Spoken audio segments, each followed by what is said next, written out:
স্বাগতম জানাচ্ছি life in স্কটল্যান্ডের নতুন ভিডিও দেখার জন্য। আশা করি সবাই ভালো আছেন।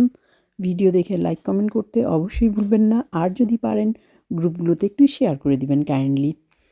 তো খুবই গ্লুমি ওয়েদার। এখন নাস্তা বানাবো, নাস্তা বানিয়ে তারপরে দুপুরের খাবারের আয়োজন করব।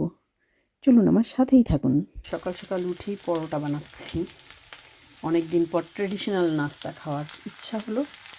আলু ভাজিটা বসিয়ে দিয়েছি, পরোটা করব আর ডিম পোচ। বাংলাদেশি নাস্তা। ডিম পোচ আর আলু ভাজি করে নিলাম, পরোটা ভাজতেছি। আর পাকিস্তানি ঘি একজন পাকিস্তান থেকে এনে দিয়েছে, দেখি খেয়ে কেমন। এর আগেও দিয়েছিল, বেশ ভালো লেগেছে। এবারটা দেখি কেমন। নাস্তা শেষ করে গরম গরম চা নিয়ে বসে পড়লাম। তারপর একটু রেস্ট নিয়েই রান্না করব। চলুন তাহলে কি রান্না করি দেখে আসি। 2 টেবিল চামচ রসুন নিয়েছি, 1.5 টেবিল চামচ। এখানে একটা স্টার অ্যানিস, একটা কি বলে জয়ত্রী, কতগুলো গোলমরিচ, 5-6টার মতো লং, 5-6টার মতো এলাচ, দারুচিনি, তেজপাতা।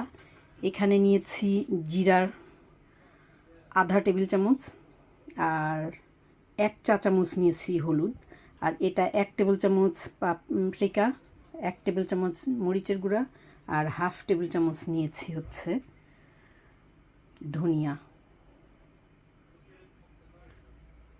তো এইগুলো দিয়ে এখন আমি রান্না করব।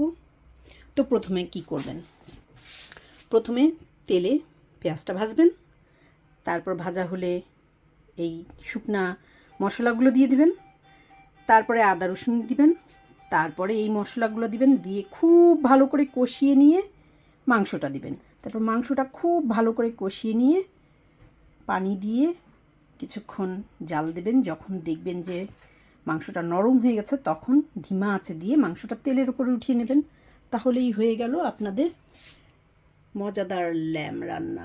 এভাবে রান্না করে খান। আজকে আমি আর রান্নাটা দেখাবো না, আপনারা রান্নাটা করে খেয়ে আপনাদের ছবিগুলো দিবেন, আমি দেখব।